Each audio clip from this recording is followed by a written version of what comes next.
Hi, let's talk about walking on water. Now, to walk on water is a figurative or idiomatic way of saying that somebody did something almost impossible, to perform a superhuman feat. We say the person has walked on water. And that's exactly what Peter Obi has done in the 2023 Nigerian election. Now, this is a man who has done so well for himself and for his family.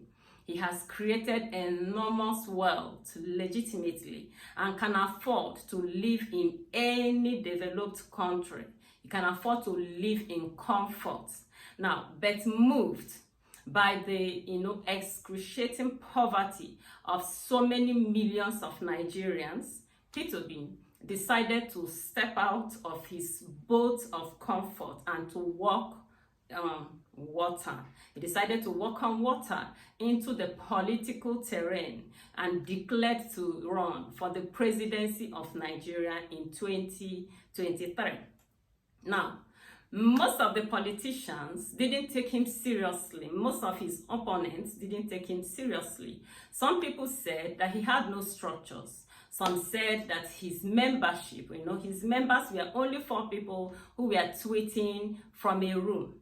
Others said he could not win any state, while some even said he was like a Nollywood actor. But through it all, Peter Obi stayed. And at the end of the day, the impoverished, the suffering Nigerians saw his credibility, they saw his character, they saw his competence and his, they saw his compassion, and they massively gave him their mandate. Now, right now, it appears as if that mandate has been hijacked. But the truth is this, that the very first time a Peter stepped out of the boat to walk on water, when things got rough, the master was around to remedy the situation. Now, somebody might want to ask, has that happened for Peter Obi before? Exactly. That has happened for Peter Obi when he contested, for the governorship race in his state of Anambra State, okay? That election was rigged and his mandate was stolen. But eventually, the stolen mandate was restored back to him. And that is our earnest prayer and desire, okay, that even this time around, that his hijacked mandate will be given to him, and, that he will go ahead and do all that is in his heart to help the millions of people who are suffering, okay, as a result of the, the political class that, that have been, that have hijacked the resources, the commonwealth of the people, and they are using it for just a few people while majority of the people are in poverty. We are praying and trusting God earnestly that the mandate will be given to Peter Obi so that he can do all that is in his heart for his people. Now, having watched Peter Obi for several months, having watched his campaigns and everything that he's been doing for months, I have been able to see and to, get some lessons that I know will help anyone to be able to succeed in their own personal businesses or endeavors. And I want to share just 3 of such lessons learned, okay? Now, the very first lesson I have learned from the story of Peter Obi is that you can be a blessing. You can be a blessing. You see, I have seen that the human life is too small to be the purpose of your life, okay? Your life is too small to be the purpose of your life. There is a purpose that God has given to you. You have a purpose. There are giftings. There are, giftings, abilities, qualities that God has put in you that you can use to bless humanity, okay? So you see how Peter Obi saw the sufferings of the people, and he stepped out to help. And in stepping out to help, God opened a great door, great door of favor for him, that today he has become a global phenomenon, okay? A couple of months back, there was a CNN reporter that had a baby and she named her baby Peter Obi. Okay, so Peter Obi has become a global phenomenon. Why? Because he decided to help. You too, you should help. Help people around you. Help people in your vicinity. Help people with your giftings and your ideas. The thing is that there are people who from January to December do not help anybody. No, that's not how God created us to function.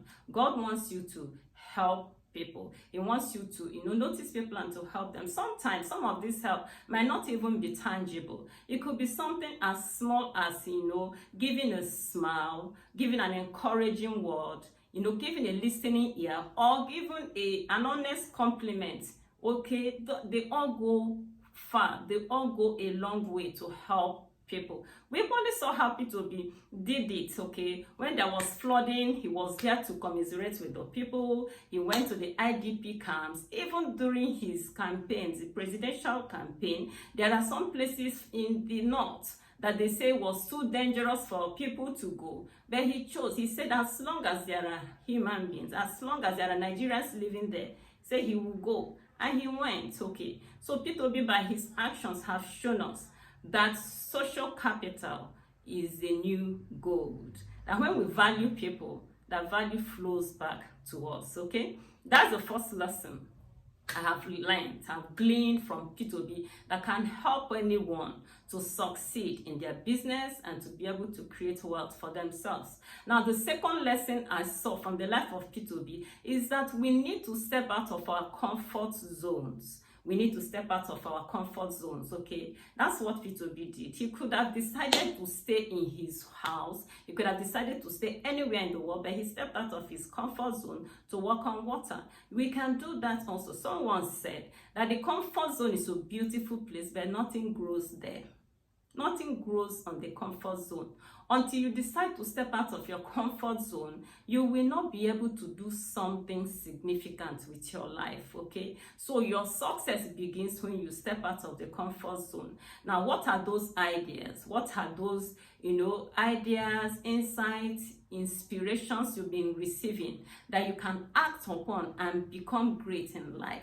But right now, you are afraid. You are afraid. You don't want to leave your comfort zone. I want to encourage you to step out, okay? It was Muhammad Ali that says that those who are not courageous to take risk will not be able to amount to much in life, okay? And the truth is that it's better sometimes to step out of the boat and walk on water than to sit in a sinking boat, right?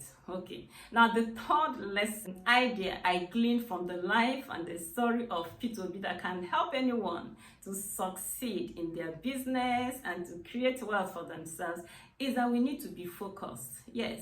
We need to be focused. You see, when Peter Obi stepped out to run for the presidency, stones were cast at him from all angles, but he stayed focused. In fact, I particularly loved the way he was able to, gather some of the stones that were thrown at her and use them to build bridges. There was a time a particular politician said that he was like a Nollywood actor. He was just like a Nollywood actor. And he cashed in on that and called the meeting of all the Nollywood actors and said, come. He said, now that they have identified me with you, I want you people to support me in this election.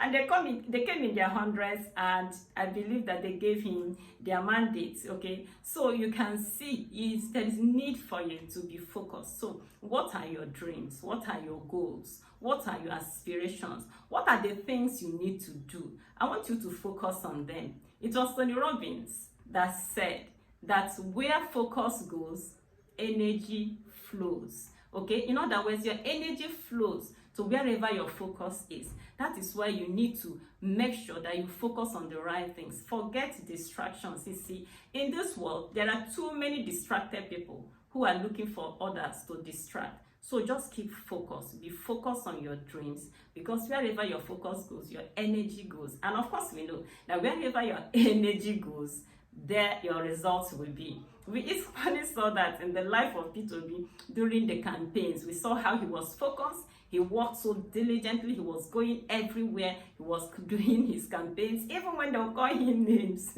he didn't mind. He was busy, focused, and In being focused, at the end of the day, he received the mandate of the people. So also, if you keep focused and continue to work on your dreams, you will be able to achieve an amazing result even this year. Thank you so much for being a part of this beautiful video. My name is Okure, and in this channel we discuss wealth creation and success principles. I encourage you to please subscribe to my channel if you've not done so. Until I come your way next time, keep thriving.